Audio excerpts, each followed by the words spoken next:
3 लोग हैं। आप लोग आज नए रजिस्ट्रेशन में आप लोग थे या परीक्षाएं चल रही थी? क्यों नहीं आ रहे? परीक्षाएं चल रही। रजिस्ट्रेशन तो पहले रहा होगा, तो परीक्षाओं से पहले आप लोग आते थे क्लास। चलिए प्रयास करिए कि निरंतरता बनाए रखिए। और आप लोग आफ्टर ग्रेजुएशन बाद तैयारी कर रहे हैं या अंडर ग्रेजुएट हैं? आप लोग ग्रेजुएशन में चल रहे हैं ना सभी लोग। चलिए बड़ा अच्छा है आप लोगों के लिए। मैं ऐसे लोगों को खैर मैं जो है मेरी तरफ से जो है निकलते निकलते आप लोग जो है सेट हो जाएंगे। ग्रेजुएशन निकलते हैं आपकी बड़ी अच्छी जो है रही है। नहीं है आप लोग कहाँ है? बाहर और दूसरे डिग्री कॉलेज में है। उपलब्धियाँ अच्छी रही हैं यहाँ से। बस्ती जिले के बहुत सारे कॉलेज जो एडेड हैं उनकी उपलब्धियाँ रही हैं।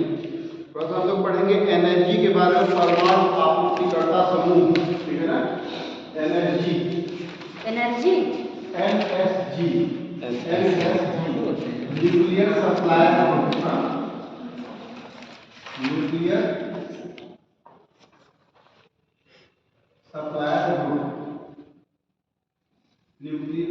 सप्लायर ग्रुप परमाणु आपूर्तिकर्ता समूह। ये क्या चीज है भाई? तो सर इसका सदस्य अभी भारत नहीं बना है। भारत अभी नहीं बना है। उसके वो कुछ कारण भी हैं, वो कारणों की बात भी हम करेंगे। और ये क्या चीज है परमाणु आपूर्तिकर्ता समूह? आप लोग समझें कि 48 देशों का यह एक समूह है। परमाणु आपूर्तिकर्ता जो समूह है 48 देशों का, विश्व में 48 देशों का यह समूह है।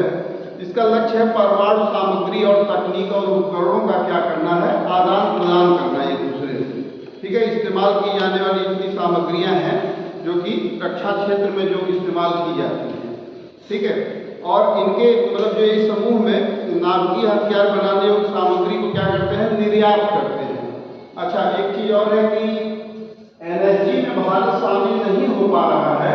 इसका भी वजह सबसे बड़ा यह है कि 48 देशों के अलावा और अपना नाम उसमें दर्ज नहीं करा पा रहा। उसका वजह है कि यूनाइटेड नेशंस ऑर्गेनाइजेशन में, यूएनओ में जो अस्थायी सदस्यता वाले देश हैं, जो कितने हैं? 5 सदस्य देश हैं जो अस्थायी सदस्यता जिनके पास है। वे राष्ट्र जो डेवलप्ड हैं, जो विकसित राष्ट्र हैं, वो अस्थायी सदस्यता लिए हुए हैं, जिनके पास एक प्रकार की निषेध पावर होती है, वीटो पावर के रूप में उनके पास होती है। यदि वो किसी भी मसौदे, किसी भी उस पर अगर उन्होंने अपनी सहमति नहीं दिया, उनमें से कोई एक भी, सभी नहीं दिए तो बात अलग है, लेकिन अगर उनमें से कोई एक ने भी कोई टीका टिप्पणी कर दिया और निषेध, उसने अपना वीटो पावर का इस्तेमाल कर लिया, उस बनने वाले मसौदा के खिलाफ अगेंस्ट में जाके, तो वह चीजें नहीं बन सकती। जैसे यूएनओ के द्वारा जो 48 देश, सदस्य देश इसमें है बने हुए ऑलरेडी, उसमें से भारत बनने के लिए भी प्रयासरत रहा है, जो कि परमाणु से संबंधित जो हम विकास के कार्यों में जो परमाणु के उपयोग जो हम करते हैं, तो उसमें विकास के कार्यों में जैसे मान लीजिए हो गया बिजली के लिए और तरह तरह की जो है परमाणु से संबंधित जो सामग्री आती है, क्या जैसे यूरेनियम वगैरह की जो सप्लाई होती है। यूरेनियम किस काम में आता है? परमाणु जो है बिजली उत्पादन, परमाणु हथियार और तरह तरह के जो है उसमें उत्पादन में आता है। लेकिन भारत के पास थोरियम जैसी एक जो है क्या एक प्रकार का थोरियम जो है, इसके पास प्रचुर मात्रा में थोरियम का जो है भंडार है भारत के पास। लेकिन क्या समस्या है? एक प्रकार का न्यूक्लियर सबस्टेंस थोरियम भी है, लेकिन कुछ चीजें जो हम लोग थोड़ा सा उसको जब आगे पढ़ेंगे और चीजें न्यूक्लियर से संबंधित, परमाणु से संबंधित जब चीजें पढ़ेंगे तो उसमें मैं बताऊंगा कि क्या है थोरियम और क्या है यूरेनियम, इनमें अंतर कितना है। और थोरियम का हमारे पास भंडारण होते हुए भी हम क्या कर पा रहे हैं कि न्यूक्लियर सबस्टेंस के रूप में उसको उपयोग नहीं कर पा रहे हैं, न्यूक्लियर एलिमेंट के रूप में हम उसको इस्तेमाल नहीं कर पा रहे हैं। उसका वजह भी है कि थोरियम क्या होता है, उससे बहुत ज्यादा पॉल्यूशन का खतरा रहता है सबसे ज्यादा। तो भारत का ये कहना है कि अगर आप उनको नहीं देते हैं, नहीं इसमें शामिल करते हैं एनर्जी में, तो हम ठीक है हमारे लेकिन उसके बाद हमें उस बात के लिए रिस्पॉन्सिबल मत मानिएगा, उत्तरदायी न मानिएगा जब हम थोरियम का उपयोग करने लगेंगे अपने विकास के कार्यों में। तब फिर वहाँ पे यह हल्ला मत मचाइएगा कि आप जो है बहुत ज़्यादा पॉल्यूटेड कंट्री के रूप में है, पॉल्यूशन बहुत ज़्यादा आप फैला रहे हैं। इसलिए हमारी विकास को, हमारी संभावनाओं को देखते हुए और हमारे एक कंट्री लेवल को देखते हुए आप हमें एनएसजी में शामिल करें। लेकिन चाइना के यहाँ पे पाकिस्तान की सिफारिश पे चाइना ने क्या किया, चाइना ने यहाँ पे उसको वीटो पावर का इस्तेमाल किया यूएनओ में, जो 5 महाशक्तियों के रूप में, और इसमें जो सदस्य स्थायी सदस्यता जो है चाइना के पास है, और इसने जो है वीटो पावर का इस्तेमाल करके भारत को इसमें एंट्री पाने से हमेशा से ही रोका हुआ है। ठीक है ना। तो इस तरह से आप लोग आए दिन समाचारों में भी सुने होंगे कि जो भी जैसे आतंकवाद पे भी हमेशा कहीं कहीं पाकिस्तान ने अड़ंगे डाले हैं, किसके माध्यम से, चाइना के ही माध्यम से, कि इस तरह से जो भी समस्याएं आतंकवाद को लेकर उठा रहा है भारत यूएनओ में, संयुक्त राष्ट्र संघ में, वहाँ वीटो पावर का इस्तेमाल किया है किसने, चाइना ने। और फिर ऐसी ही समस्या जो है एनएसजी में शामिल होने से रोकने के लिए भी क्या किया इसने, चाइना ने हमेशा वीटो पावर का इस्तेमाल किया है। तो थोड़ा सा हम लोग इसके बारे में 4 लाइन लिख लेंगे। लिखिए एनएसजी परमाणु आपूर्तिकर्ता समूह, क्या है? एनएसजी परमाणु आपूर्तिकर्ता समूह, nuclear supplier group, nuclear supplier group. इसके बारे में लिखे, परमाणु आपूर्तिकर्ता समूह 48 देशों का समूह है। परमाणु आपूर्तिकर्ता समूह 48 देशों का समूह है। इसका लक्ष्य परमाणु सामग्री, इसका लक्ष्य परमाणु सामग्री,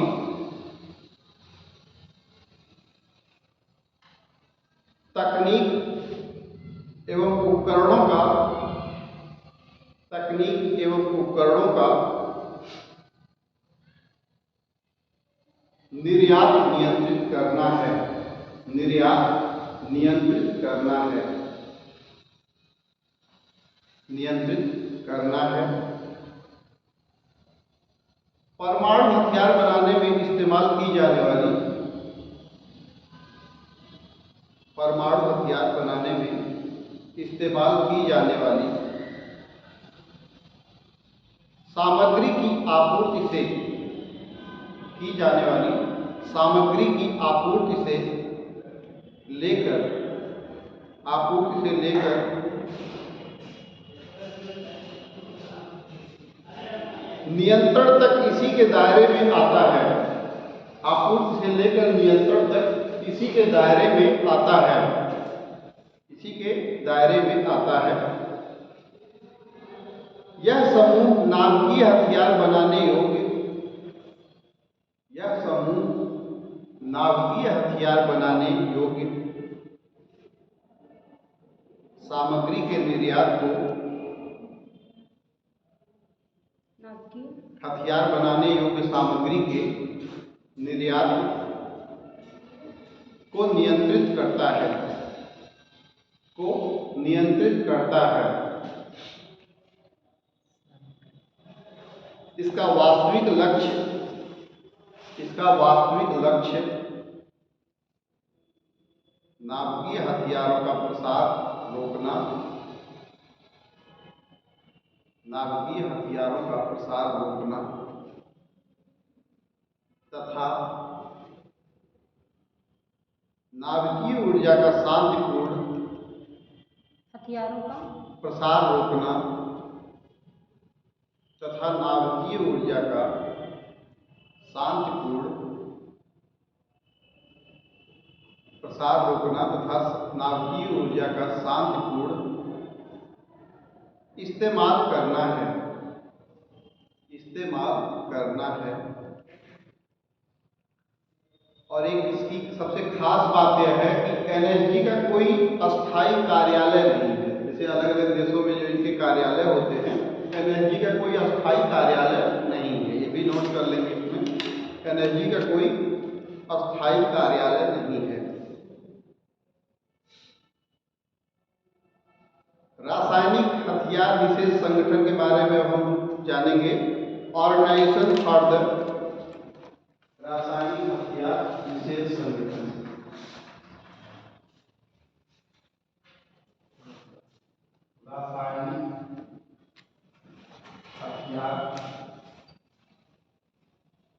निषेध संगठन,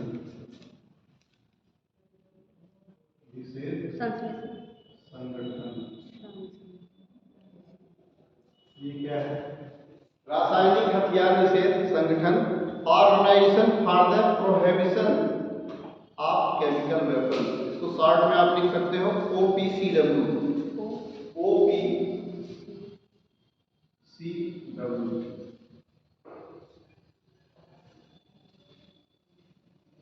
ऑर्गेनाइजेशन फॉर द प्रोहिबिशन, लिखते हैं ऑर्गेनाइजेशन फॉर द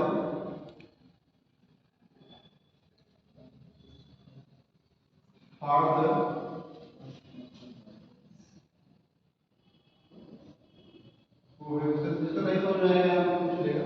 प्रोहिबिशन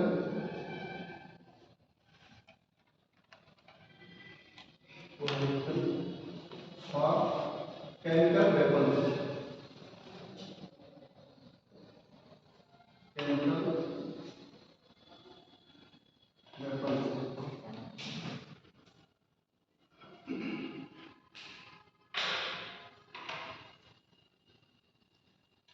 रासायनिक हथियार में मैंने कुछ आप लोगों को कल बताया था कि जो रासायनिक हथियार के रूप में किस किस तरह के, जैसे सरीन गैस का मैंने बताया था, सरीन एक प्रकार का, उसका इस्तेमाल लोग करते हैं। मस्टर्ड गैस का इस्तेमाल करते हैं। उसके अलावा TNT, ट्राइनाइट्रोटोलुइन होता है, उसका इस्तेमाल करते हैं। इस तरह के केमिकल्स का उपयोग, रसायनों के उपयोग किए जाते हैं, जिसमें फास्जीन वगैरह भी कहा जा सकता है क्लोरोफॉर्म के रूप में। जब वो सूर्य के प्रकाश की उपस्थिति में जब वो होता है तो फास्जीन का रूप ले लेता है। क्लोरोफॉर्म जो होता है, जो हम निश्चेतक के रूप में होते हैं, जो क्लोरोफॉर्म तो बेहोशी के लिए होता है, वही जब सूर्य के प्रकाश की उपस्थिति में आता है तो फास्जीन का रूप ले लेता है। इस प्रकार से जो है शत्रु सेना में क्या करते थे, उससे गोले दाग कर और उनको जो है इस तरह से प्रभावित करते थे, डिफेक्ट करते थे, जिससे उनके जो है शारीरिक क्षमता या जो लड़ने की जो क्षमता है वो प्रभावित हो जाए। ठीक है ना? तो रसायनों का जो प्रयोग किया गया, इससे क्या होता था कि जो सिविलियंस होते थे उनके ऊपर भी इसका प्रभाव पड़ता था।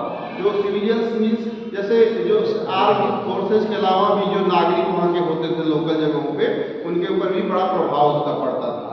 तो इस तरह से जो है उनको लगा कि एक तरह से मानवाधिकार का यहाँ हनन हो रहा है, तो ये तरीका गलत था। तो इस तरह से इनके ही निषेध के लिए अलग अलग संगठन का निर्माण किया गया। संगठन में से जिसमें रासायनिक हथियार निषेध संगठन एक प्रकार का उसमें संगठन है, OPEC के रूप में है। इसमें आप लोग थोड़ा सा लिखें और कुछ समझेंगे भी। रासायनिक हथियार निषेध संगठन के ऊपर, रासायनिक हथियार निषेध संगठन के ऊपर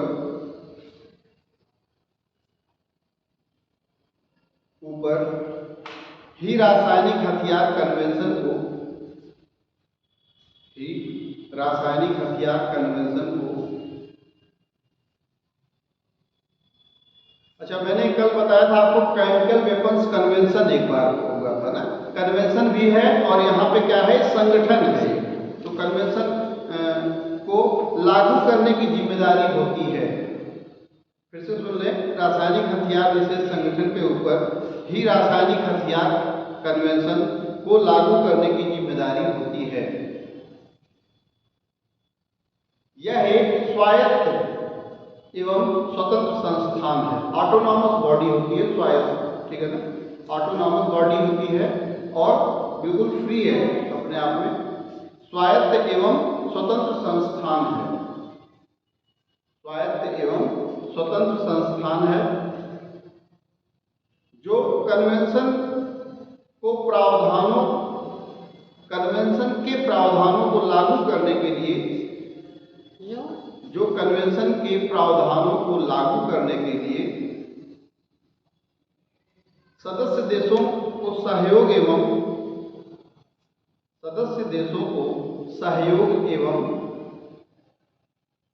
परामर्श के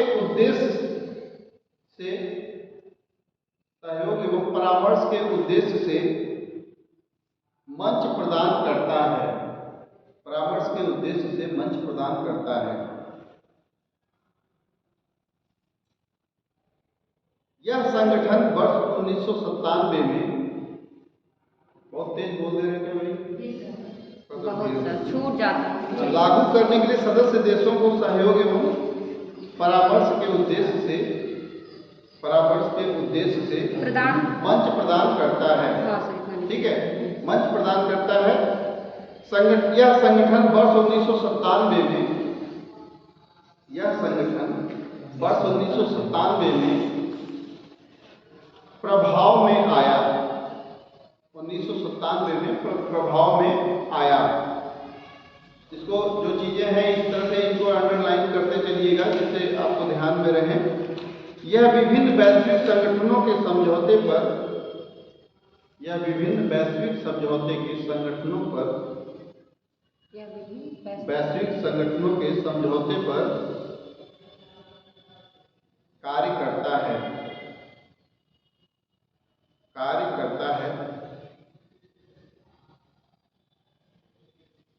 वर्ष 2000 में संगठन ने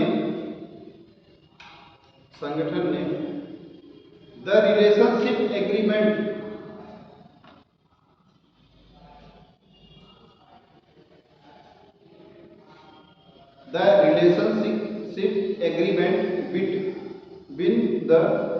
between the United Nations and the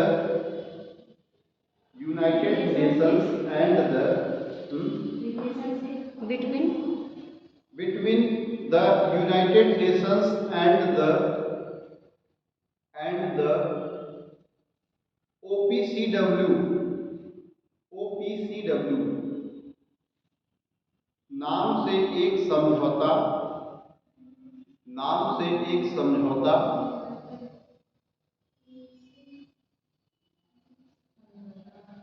संयुक्त राष्ट्र से किया। एक समझौता संयुक्त राष्ट्र से किया।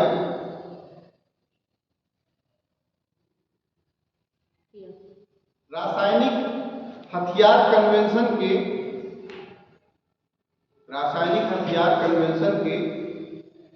193 सदस्य देश, हथियार कन्वेंशन के 193 सदस्य देश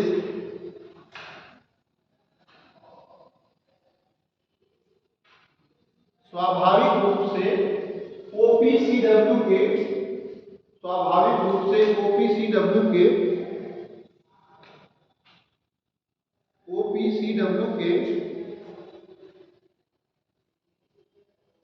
सदस्य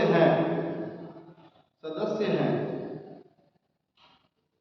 और इसका मुख्यालय जो है हेग नीदरलैंड में अवस्थित है। इसका मुख्यालय हेग जो कि नीदरलैंड में है अवस्थित है। हेग नीदरलैंड में अवस्थित है।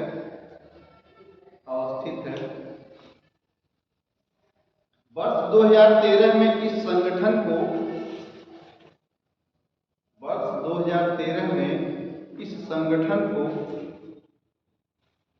शांति का नोबेल पुरस्कार किसको मिलता है भाई?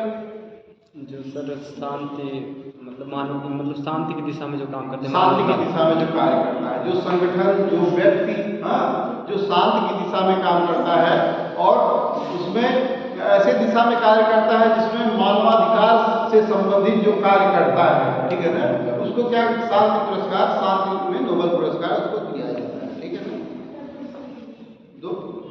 इसका मुख्यालय है इसमें हो गया। वर्ष 2013 में इस संगठन को शांति का नोबेल पुरस्कार से नवाजा गया।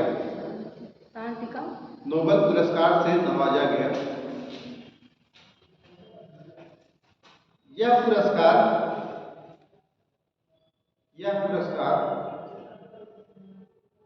संगठन को रासायनिक हथियारों के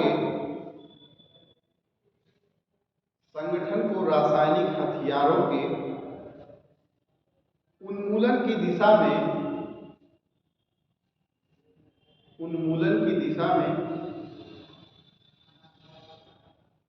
व्यापक कार्य करने के लिए दिया गया। व्यापक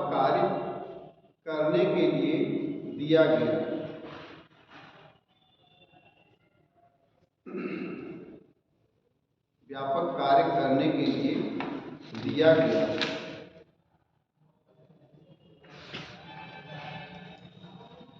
अच्छा, अब हम लोग कुछ उपक्रम हैं जो रक्षा क्षेत्र में कार्य करने वाले जो गवर्नमेंट के कुछ उपक्रम हैं, ऐसे यूनिट्स हैं जिनके बारे में हम लोग चर्चा करेंगे और इनके बारे में ये भी देखेंगे कि इनकी स्थापना कब हुई और किस जगह पे ये अवस्थित हैं। ऐसे जो उपक्रम हैं तो आप लोग थोड़ा सा इनको देखेंगे। रक्षा नीति तथा रक्षा से जुड़े सरकारी क्षेत्र के उपक्रम, रक्षा नीति तथा रक्षा से जुड़े सरकारी क्षेत्र के उपक्रम, रक्षा नीति तथा रक्षा से जुड़े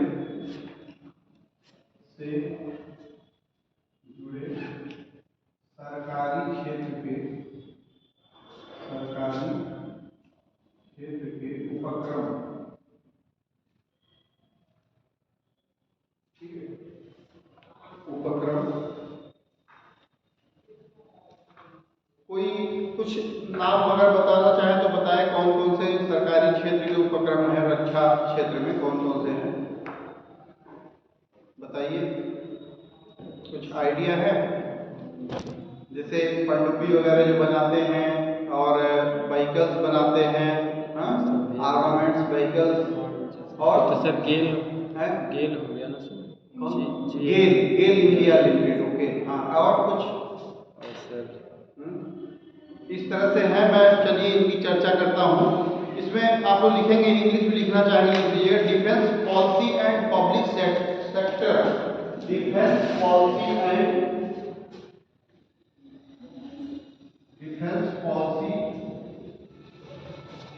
एंड पब्लिक सेक्टर undertakings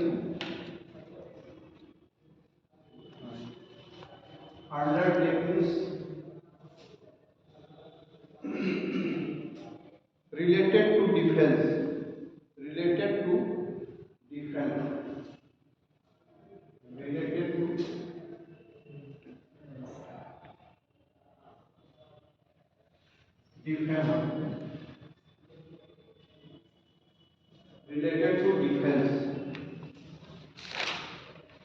जिसमें सबसे पहला जो नाम है, इसलिए इंग्लिश आप लोग लिख लीजिए।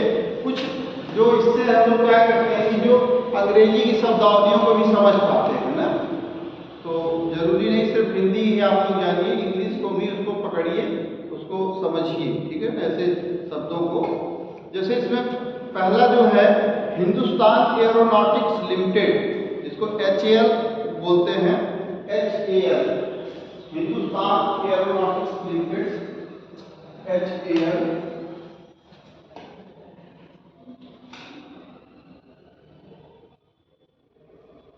Hindustan aeronautics limited, Hindustan aeronautics limited, HAL। इसकी स्थापना 1940 में, इसकी स्थापना 1940 में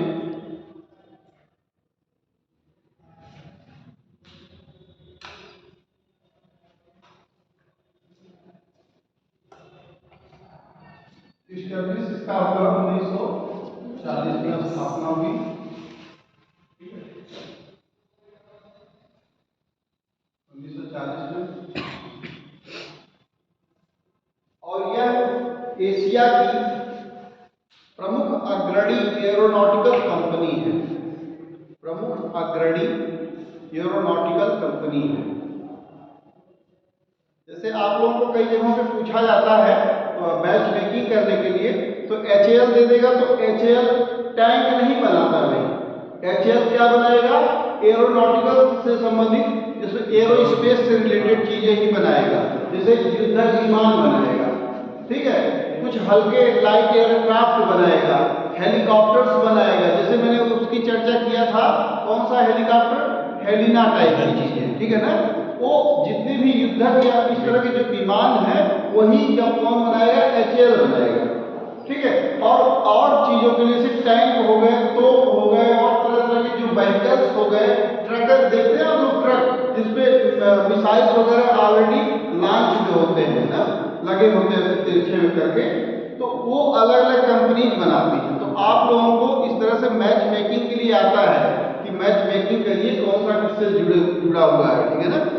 तो ये हो गया है। एशिया की प्रमुख अग्रणी एरोनॉटिकल कंपनी है यह HAL जो है, एशिया की प्रमुख अग्रणी एरोनॉटिकल कंपनी है। इसके बारे में हमें बहुत इंपॉर्टेंट नहीं जानना। और इसके बाद है Bharat dynamics limited, BDL, Bharat dynamics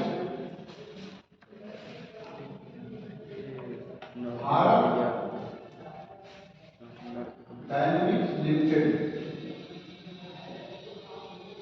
BDL, short में इसको BDL कर सकते हैं, Bharat dynamics limited. Bharat dynamics limited, इस कंपनी का गठन रक्षा मंत्रालय के अंतर्गत 1970 में किया गया था। इस कंपनी का गठन रक्षा मंत्रालय के अंतर्गत 1970 में किया गया था। रक्षा मंत्रालय के अंतर्गत 1970 में किया गया था। इसके बाद है मझगांव डाक शिप बिल्डर्स लिमिटेड, मझगांव डाक ship builders limited.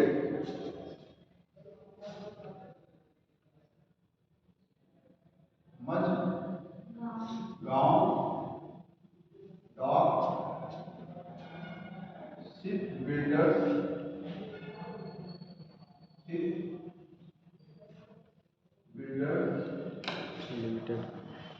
Limited, Majhgaon डाक शिप बिल्डर्स लिमिटेड।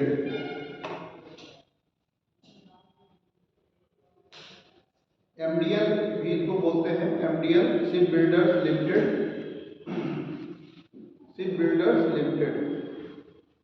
यह भारत का अग्रणी शिपयार्ड है। यह भारत का अग्रणी, अब आपको नाम से ही लगभग पता चल रहा होगा कि यहाँ क्या बनते हैं ना, यहाँ युद्धपोत बनते हैं, पोत, ठीक है, युद्धपोत, शिप्स बनते हैं, ठीक है, अग्रणी। यह भारत का अग्रणी शिपयार्ड है। इसमें सर HAL में हिंदुस्तान एरोनॉटिक्स लिमिटेड में, इसमें सर मतलब लिखवाया नहीं क्या मतलब बने, कौन से हिंदुस्तान में अच्छा क्या बनाए जाते हैं इसमें, तो वही है मैंने बताया। तो जो हल्के एयरक्राफ्ट जो है, लड़ाकू विमान, हल्के एयरक्राफ्ट, ये सब चीजें आप लोग लिखना चाहें तो लिख लें, हल्के एयरक्राफ्ट, लड़ाकू विमान, हाँ, और हेलिना टाइप की चीजें भी आप लिख सकते हैं उसमें, ठीक है, बमवर्षक विमान, छोटे हल्के। और सर भारत डायनामिक्स में इसमें टैंक वगैरह इसी बनाया जाता है। बिल्कुल, हाँ, इसमें मतलब ये चीजें लिख लीजिए, बस अगर अपनी जानकारी की जरूरत, जहाँ मुझे जरूरत है ज़्यादा, जब जो पूछे आपको वो चीज़ें मैं बता दे रहा हूँ, ठीक है। इसका मुख्यालय मुंबई में है, इसका मझगांव डाक शिप बिल्डर्स लिमिटेड का, इसका मुख्यालय मझगांव डाक शिप बिल्डर्स का, इसका मुख्यालय मुंबई में है। इसके 3 इकाइयां हैं, इसकी 3 इकाइयां, 3 यूनिट्स हैं, किसके, मझगांव के 3 यूनिट्स हैं, जिसमें मुंबई, इसकी 3 इकाइयां हैं, इसमें मुंबई, नहावा सेवा, मुंबई, देखिए मुंबई, दूसरा है नहावा सेवा, SHEWA, नहावा सेवा, और मंगलौर, नहावा सेवा और मंगलौर, तीसरा इसका यूनिट है मंगलौर में, ठीक है ना, मंगलौर में। और शिपयार्ड है, शिपयार्ड में जितने भी पोत हैं, पोत से संबंधित चीजें बनती है। आपके तमाम मैंने बहुत सारी चीजें लिखवाए हैं, जो गश्ती पोत है और तरह तरह के जो है, तो यहीं पर वो बनते हैं, मैंने आप लोगों को पहले लिखवा दिया है ना कि कौन कौन से टाइप के जो बम मतलब वो हमला करने वाले हैं, फिर गश्त वाले हैं, पेट्रोलिंग पोत है ना बताए थे, तो कुछ यही से संबंधित वो पोत सिर्फ जो है बनते हैं। इसके बाद है Goa shipyard limited. Goa shipyard limited, Goa shipyard limited.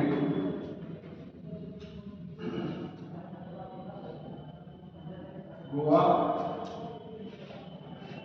Shipyard limited, Goa shipyard limited. इसकी स्थापना 1957 में हुई है। ये स्टैब्लिश कब हुआ है?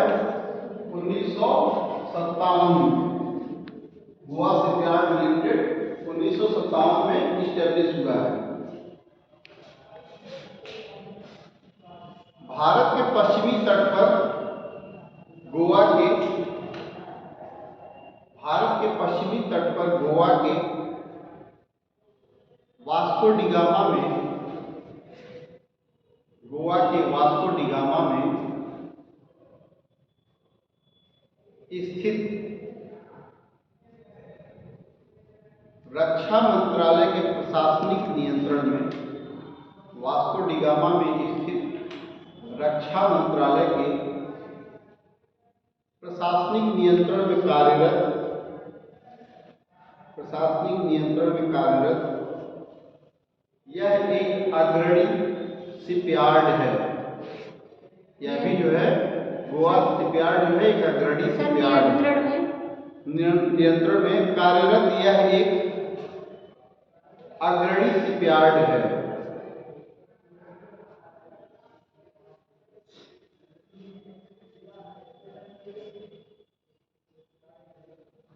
इसके बाद है garden reach ship builders, garden reach ship builders and engineers limited.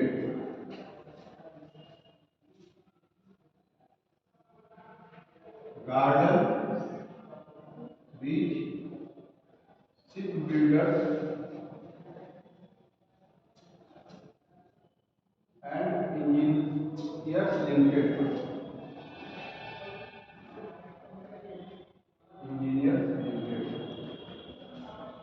Garden reach ship builders and engineers limited.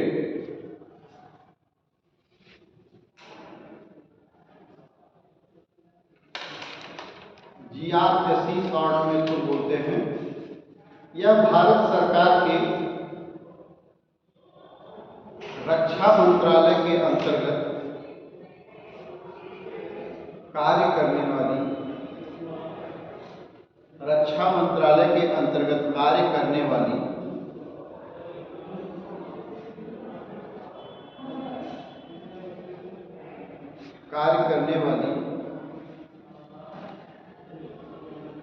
Company है।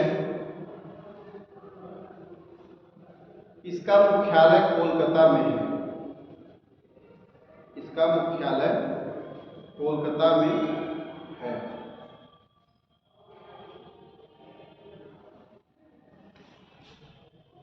इसके बाद है Hindustan shipyard limited, Hindustan shipyard limited, Hindustan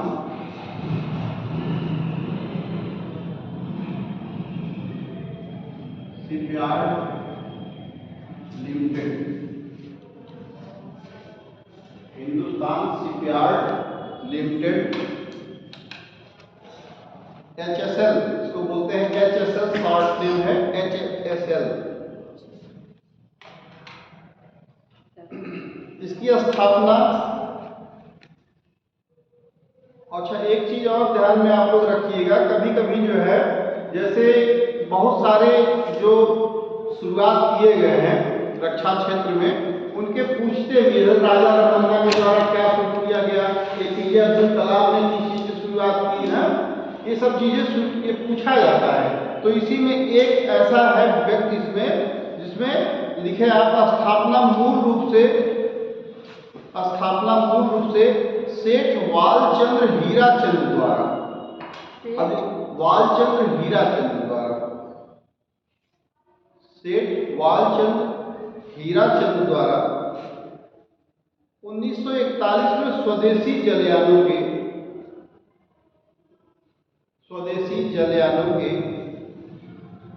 निर्माण उद्योग को बढ़ावा देने के लिए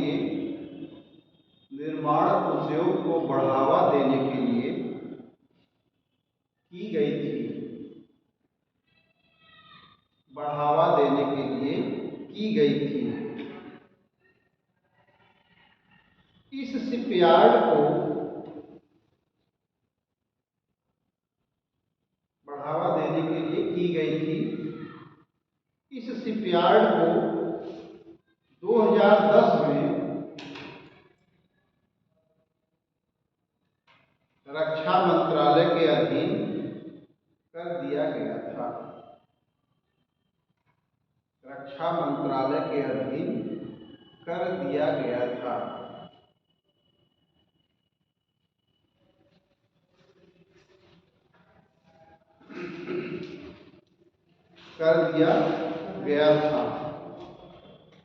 इसके बाद है मिश्र धातु निगम लिमिटेड। मिश्र धातु निगम लिमिटेड। विश्व धातु निगम लिमिटेड,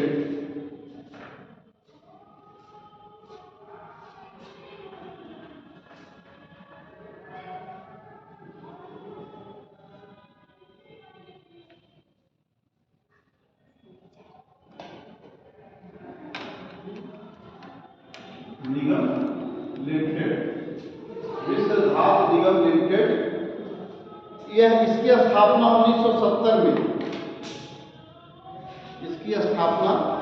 1970 में, बस इसमें इतना ही इंफॉर्मेशन है। 1970 में यही लिख लीजिएगा। इसके बाद एक लास्ट जो संस्था के रूप में है, इनकी कंपनी है भारत अर्थ मूवर्स लिमिटेड। ये अपने आप में बहुत इंपॉर्टेंट है, इसके बारे में लगभग परीक्षाओं में पूछ लेता है। भारत अर्थ मूवर्स लिमिटेड। मूव करना। भारत अर्थ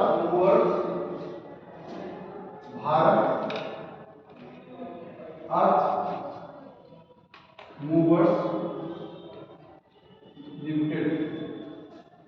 भारत अर्थ मूवर्स लिमिटेड BEML 1964 में स्थापित BEML लिमिटेड 1964 में स्थापित BEML लिमिटेड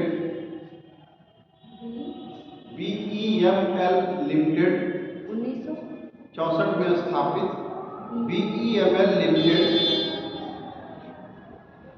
रक्षा मंत्रालय के अधीन BEML लिमिटेड रक्षा मंत्रालय के अधीन एक मिनी रत्न श्रेणी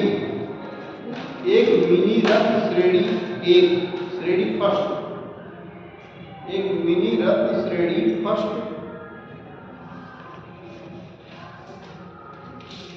सार्वजनिक क्षेत्र का उपक्रम है।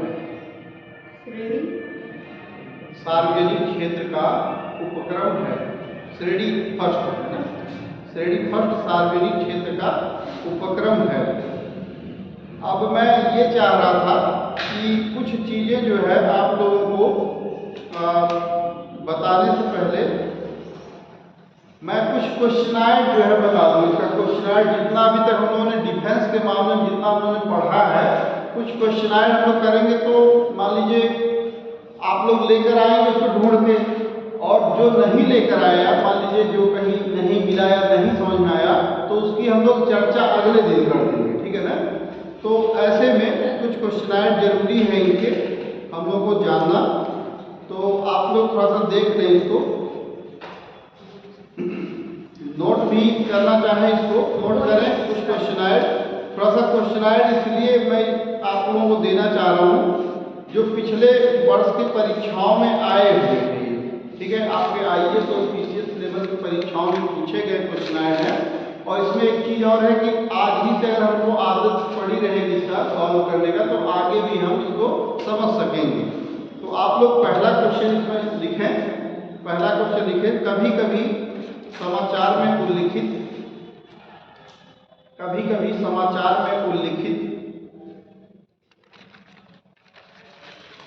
टर्मिनल हाई अल्टीट्यूड एरिया, कभी कभी समाचार में उल्लिखित terminal high altitude area, terminal high altitude area, मैं लिख देता हूं इसको, टर्मिनल हाई एल्टीट्यूड एरिया, इसको आप इंग्लिश में भी लिख सकते हैं, टर्मिनल हाई एल्टीट्यूड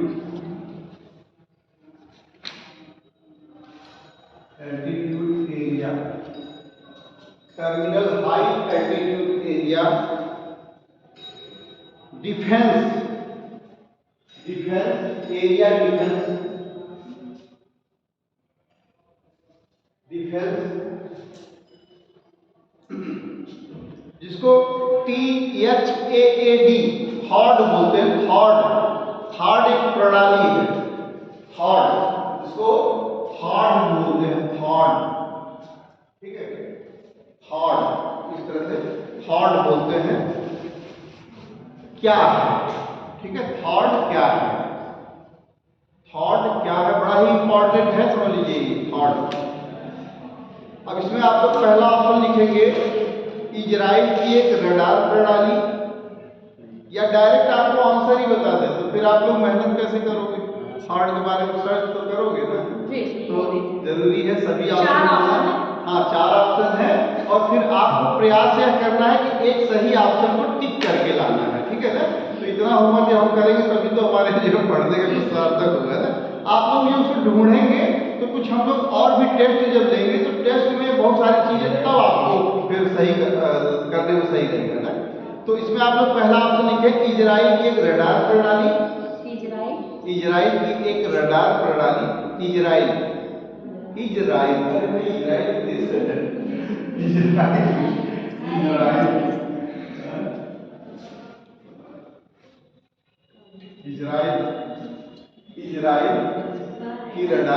रडार प्रणाली। दूसरा है भारत का घरेलू मिसाइल प्रतिरोधी कार्यक्रम, भारत का घरेलू मिसाइल प्रतिरोधी कार्यक्रम, बी ऑप्शन, ठीक है ना, बी ऑप्शन है। थोड़ा तेज आप लोग लिखेंगे भाई, क्योंकि भारत का घरेलू मिसाइल प्रतिरोधी कार्यक्रम। इसके बाद है सी, अमेरिकी मिसाइल प्रतिरोधी प्रणाली, अमेरिकी मिसाइल प्रतिरोधी प्रणाली।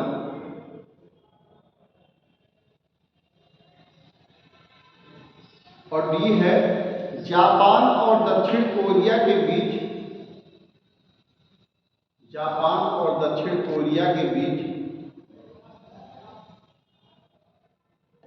एक रक्षा सहयोग,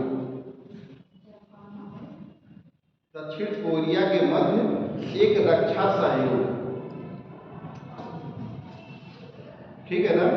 नेक्स्ट क्वेश्चन है, और ये भी आप लिख लीजिए, इसमें IAS 2018 में पूछा था, अगर आप लिखना चाहें इसको लिख लीजिए, तो 2018 में ये पूछा गया था।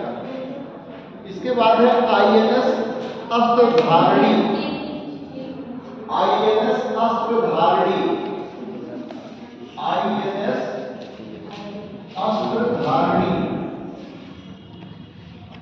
लगभग 10 क्वेश्चन आपको देना है, 10 के ऊपर ही देना है सब।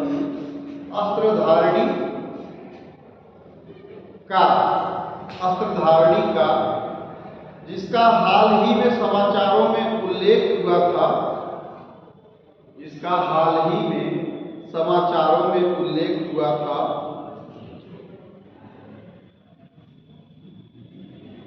निम्नलिखित में से सर्वोत्तम कौन सा है, मतलब कौन सा सर्वोत्तम है, निम्नलिखित में से कौन सा सर्वोत्तम है।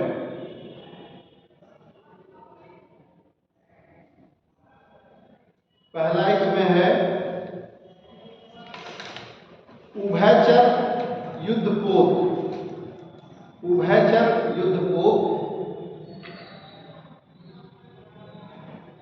बी ऑप्शन है नाभिकीय शक्ति चालित पनडुब्बी। नाभिकीय शक्ति चालित पनडुब्बी।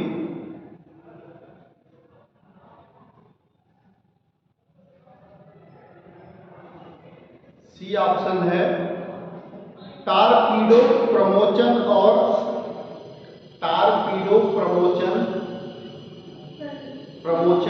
टारपीडो जानते हैं आप लोग क्या होता है? एक प्रकार का पनडुब्बी टाइप का होता है टारपीडो, ठीक है, जो नीचे पानी में उसके अपना खेल कर देता है पानी में। टारपीडो प्रमोचन और पुनर्प्राप्ति। टारपीडो प्रमोचन और पुनर्प्राप्ति जलयान। पुनर्प्राप्ति जलयान। पुनर्प्राप्ति मतलब रिकवरी जलयान। बिल्कुल वैसा ही है, उसी तरह से बनाया ही गया था वैसा ही बनाया गया। डी इसके बाद नाभिकीय शक्ति चालित विमान वाहक। डी है ऑप्शन नाभिकीय शक्ति चालित विमान वाहक। 2016 आईएएस में पूछा है, नोट कर लो, इसमें लगा देंगे। 2016 में पूछा, इंपॉर्टेंट है।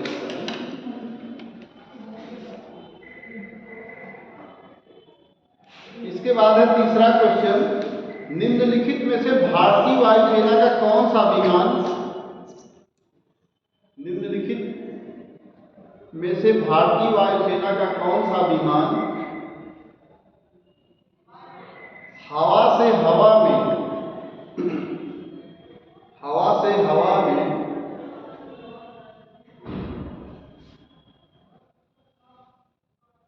पुनः ईंधन भरने का कार्य करता है।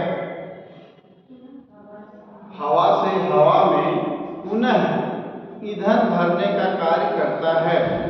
मतलब एक बार तो जब जहां से वो उड़ता है वहां से भर के निकलता ही है, लेकिन कहीं उसको बीच में कहीं जरूरत पड़ गई एयर की, तो उसमें हवा में बिना नीचे कहीं लैंड किए तभी वो ऊपर से भर देगा, एक दूसरे को दे देगा। हाँ, नीचे नहीं उतरना पड़ेगा, ठीक है। पुनः इसीलिए लिखा है, पुनः ईंधन भरने का कार्य करता है। इसमें पहला है option Ilyushin. ILLUSION इल्यूसिन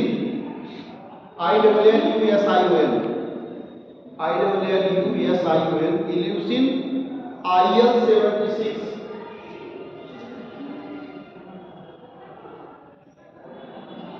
इल्यूसिन IS-76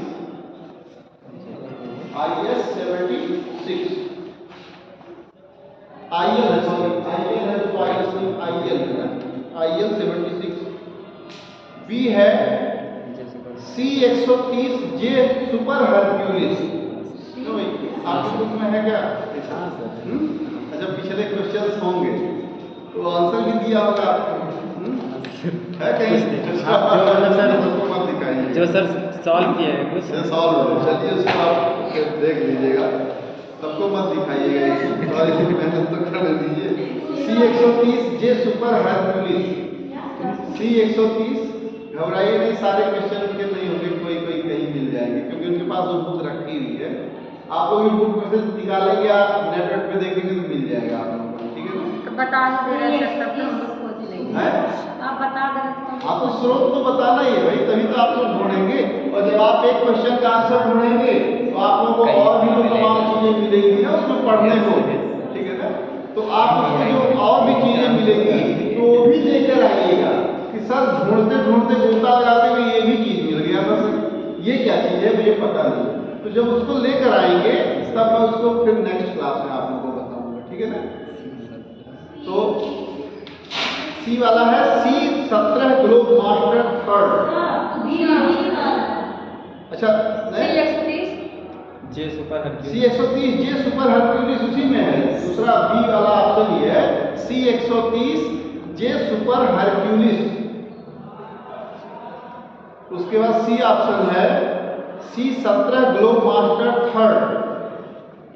C-17 globe master third.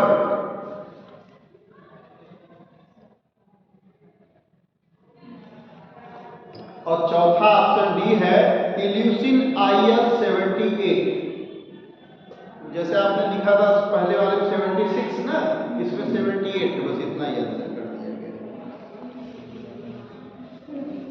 और ये भी 2016 में पूछा गया क्वेश्चन, ठीक है ना। बस 70 पहला ऑप्शन में आपने 76 लगाया था, इसमें 78 लगा दीजिए, सेम वही।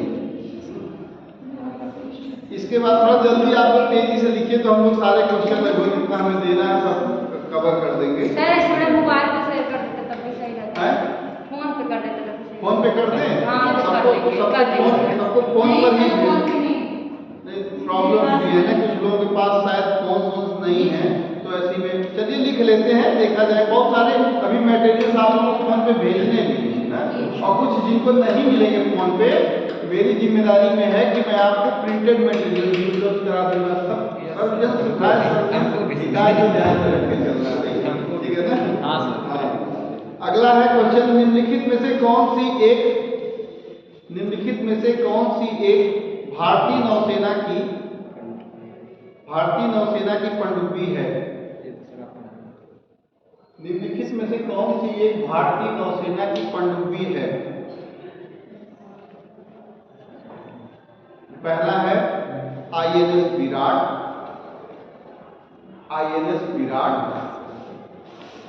दूसरा है INS सिंधुरक्षक,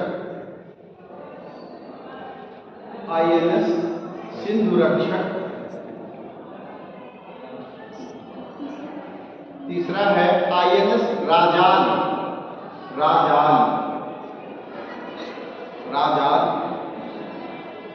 और चौथा है INS विक्रांत।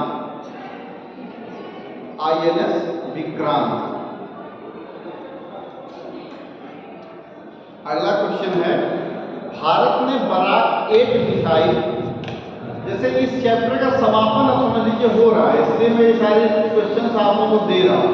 अब जितना हम लोगों ने पढ़ा है उसमें और आप लोगों को ढूंढते कुछ और चीजें मिल गई, मान लीजिए शब्दावलियाँ, उसको लेकर आइएगा कि सर ये चीज नहीं समझ में आया था, ठीक है। डिफेंस के अंतर्गत, रक्षा प्रौद्योगिकी के अंतर्गत ये चीज हमें नहीं समझ में आया था, ठीक है।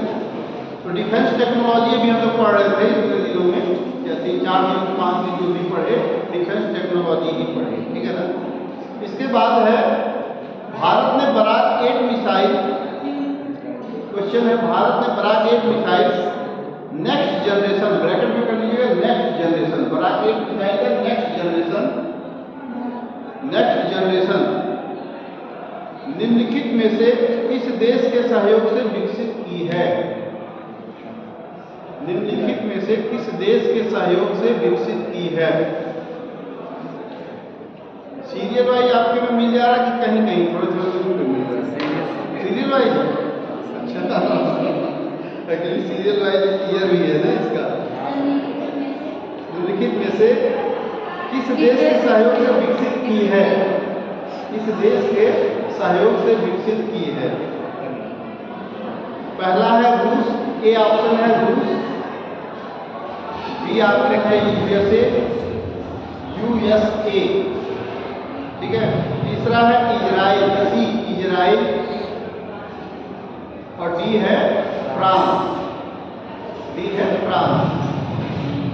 सर मुझे लगता है इसका है तीसरा सही। अब आप सोचिएगा कौन सा वाला है।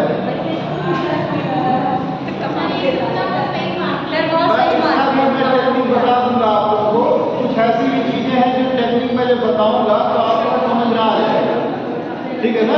बहुत सारी चीजें हैं जो टेक्निक भी मैं बता दूंगा आप लोगों को, इन सब चीजों के बारे में जितने भी इनके इन्वेंशंस हैं मैं बता दूंगा। इसके बाद अगला क्वेश्चन नोट करें आप लोग, निम्नलिखित में से कौन सी एक भारतीय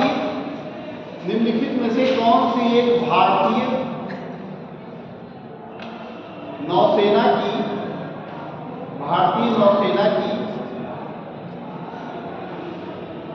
नाभिकीय ऊर्जा द्वारा संचालित पनडुब्बी है? नाभिकीय ऊर्जा द्वारा संचालित पनडुब्बी है।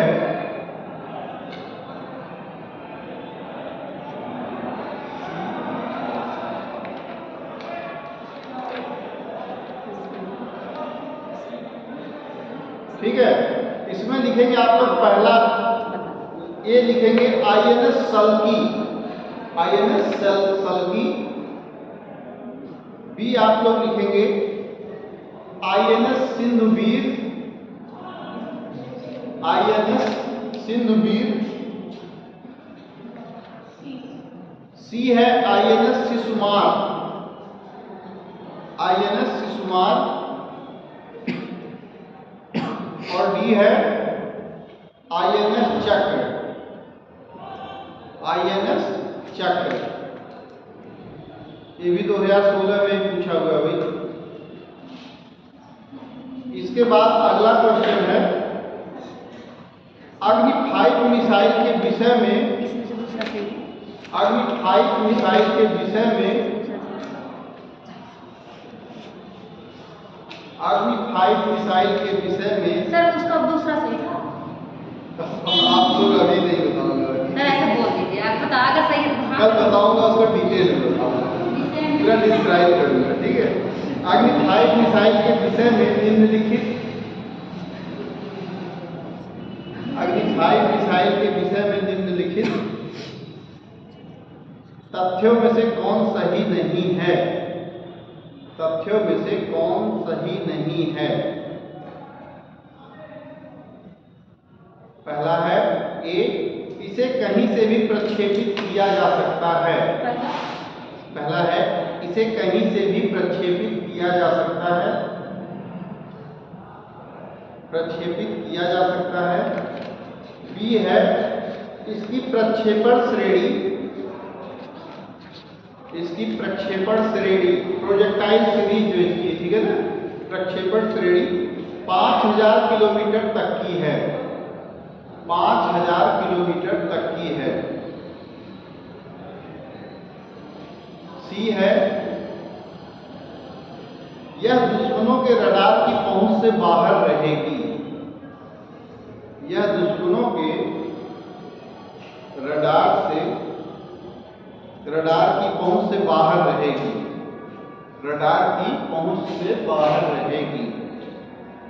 डी है यह पूर्णतः स्वदेशी नहीं है, डी ऑप्शन क्या है, यह पूर्णतः स्वदेशी नहीं है, ठीक है ना। और ये UPPCS प्री 2015 में पूछा था भाई, ठीक है ना, UPPCS प्री 2015 में पूछा था ये क्वेश्चन। इसके बाद लिखे आप लोग अग्नि 5 प्रक्षेपास्त्र के संदर्भ में, अग्नि 5, अगला क्वेश्चन, अग्नि 5 प्रक्षेपास्त्र के संबंध में, पक्षपात नहीं, पक्षेपात, पक्षेपास्त्र मीन्स जो क्या है, पक्षेपास्त्र को क्या कहते हैं, अस्त्र, मिसाइल, ठीक है ना, मिसाइल, मिसाइल को ही पक्षेपास्त्र बोलते हैं हिंदी में। के संदर्भ में निम्नलिखित कथनों में से कौन सा सही है, मिसाइल को ही पक्षेपास्त्र बोलते हैं, कौन सा सही है। पहला है यह धरातल से धरातल पर मार करने वाला प्रक्षेपास्त्र है। सॉरी अग्नि 5 नहीं भाई, अग्नि 4 है, ध्यान से मैंने कहा अग्नि 4 यहाँ लिखिएगा, अग्नि 4 है, ऑरिजिनल इसका 4 है। यह धरातल से धरातल पर, सरफेस टू सरफेस, ठीक है ना, पर मार करने वाला प्रक्षेपास्त्र है। दूसरा, इसमें केवल द्रव नोदक ईंधन के रूप में इस्तेमाल होता है, लिक्विड प्रोपल्सन की बात कर रहा है इसमें, ठीक है ना, इसमें केवल द्रव नोदक ईंधन के रूप में इस्तेमाल होता है। यह 1 टन नाभिकीय, यह 1 टन मीन्स 10 कुंतल, ठीक है ना, 10 कुंतल नाभिकीय वारहेड को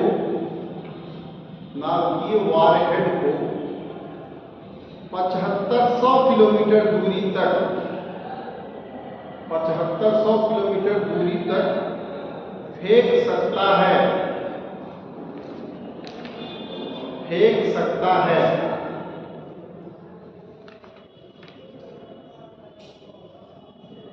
फेंक सकता है। अब इसमें 4 फ्रूट लिखे हुए हैं, 4 मतलब पॉइंट इसमें बनाइएगा, 1 2 3 ये पॉइंट में है, 1 2 3, हम जानते ठीक है हैं, ना? हाँ, अब इसके बाद ए लिखेंगे, ए इसी में विकल्प ए लिखेंगे, केवल एक सही है, मतलब केवल एक। बी है केवल 2 और 3, केवल 2 और 3। सी है केवल 1 और 3, केवल 1 और 3। और डी है 1 2 और 3, तीनों सही, 1 2 और 3। और कुछ क्वेश्चन नोट कर लीजिए, छोटे क्वेश्चन हैं। अगला, भारत की सतह से वायु में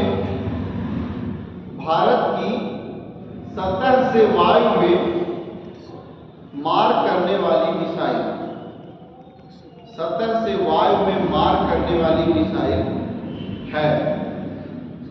पहला ऑप्शन अग्नि,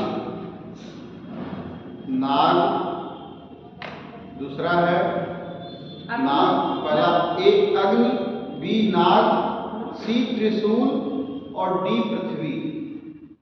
सी त्रिशूल और डी पृथ्वी। 2013 में भी पूछा गया था, इसके पहले वाला क्वेश्चन 2014 में पूछा गया था, ठीक है ना? इसके बाद है अगला क्वेश्चन, निम्नलिखित में से कौन सा सुमेलित है? निम्नलिखित में से कौन सा सुमेलित है?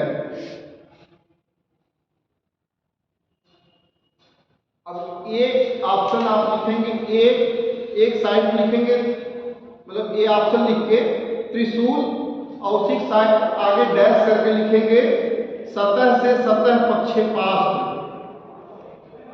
सरफेस टू सरफेस, सतह से सतह प्रक्षेपास्त्र। प्रक्षेपास्त्र मीन्स होता है मिसाइल को ही प्रक्षेपास्त्र बोलते हैं, प्रक्षेपास्त्र, ठीक है ना? ऐसे लिखा जाएगा प्रक्षेपास्त्र, प्रक्षेपास्त्र। इसके बाद है बी पृथ्वी, इसके सामने डैश करके लिखिएगा सतह से वायु प्रक्षेपास्त्र। फिर सी है नाग, प्रति टैंक प्रक्षेपास्त्र, एंटी टैंक जिसको बोलते हैं ना, एंटी टैंक प्रक्षेपास्त्र। नाग आगे डैश करके एंटी टैंक प्रक्षेपास्त्र। और डी है पिनाका, इसके सामने लिखेंगे हल्का वायु युद्धक। पिनाका मैंने तो बताया था, पिनाका क्या है? सबमरीन। हाँ, पिनाका क्या था भाई बताइए? शंकर जी के त्रिशूल का क्या नाम था?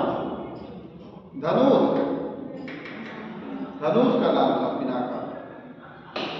पिनाक, इसको पिनाक बोलते हैं, शंकर जी का ही था ना पिनाक, धनुष।